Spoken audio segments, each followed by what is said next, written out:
need sleep when the Australian Open is going on right now, and what an event it has been thus far. What an absolute incredible comeback from Dominic Thiem against the Australian favorite in Nick Kyrgios. Domi was down 2-0, and though we have seen him come back from this position before, that was against Alexander Zverev at the US Open. That was a different scenario. There was no crowd. There was no Nick Kyrgios. And now Dominic has definitely solidified his spot as one of the best competitors in this field.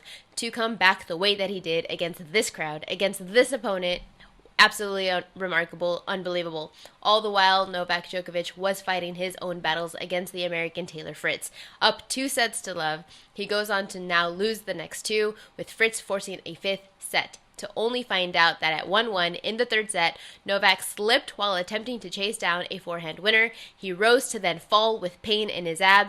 Well, it turns out that he tore something in his abdomen, and now whether he can continue or not is in doubt. In a post-match interview, Novak did say that he thought about retiring at one point, but thought that his serve would help him get through, and it certainly did. He was able to defeat Fritz 6-2 in the fifth set to seal the win. His next matchup is going to be against Milos Raonic, and there has to be some debate for Novak to attempt to play because of his 11-0 head-to-head record against the Canadian. If Novak were to withdraw from the tournament, retire during the match, then Raonic would advance to the quarter to face Zverev. The last time that these two met on this surface was the 2019 Australian Open. Milos won that in 3 sets. Zverev, though, he is a much improved player. Two big servers. This will come down to whose baseline game wins. Zverev still has the mental demons, so I think this could go either way. But at this point, the top half of the draw certainly has some more question marks than we had entering the event, and the odds definitely reflect that. Novak is now plus 400 to win the Australian Open, but as I said, we don't know if he's going to continue or not. And suddenly, Grigor Dimitrov is looking to be a really solid matchup for Dominic Thiem. Grigor is playing some really great tennis, and I do expect this to be really competitive. So we could either see Thiem facing Raonic or Zverev.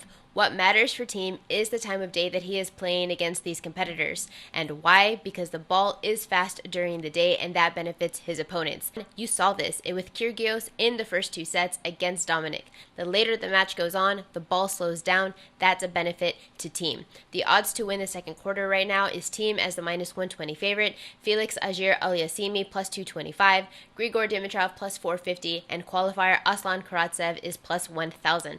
Medvedev is the plus 300 favorite to win this tournament. He has a third-round match today, but I really don't expect much trouble from his opponent in Filip Krajinovic. Medvedev is a -230 to win his quarter, followed by Rublev plus 185, and I see really no change there.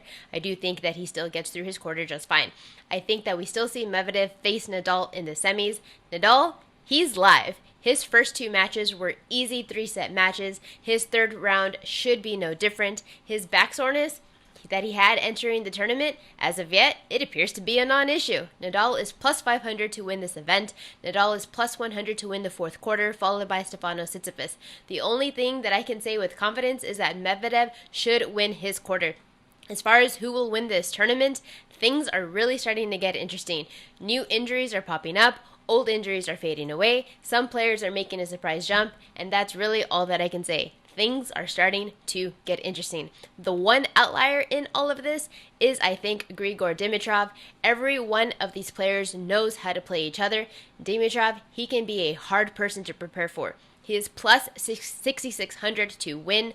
What will get him are the night matches. If he can get lucky and face Thiem during the day, which is perfect conditions for him, if he can get through Thiem, praise for a slower surface against Zverev, then we could see him in the final. And yes, he can beat Medvedev. That Federer-like style is really tough to play against. We don't have Roger Federer in this tournament, but we have somebody who is playing very much like him.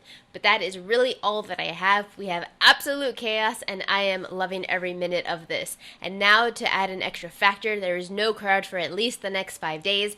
Due to COVID concerns, fans in the stands will no longer be a thing. So anyone who feeds off of a crowd will need to search elsewhere. But what a fantastic event. You can check out oddshark.com for all of the latest odds.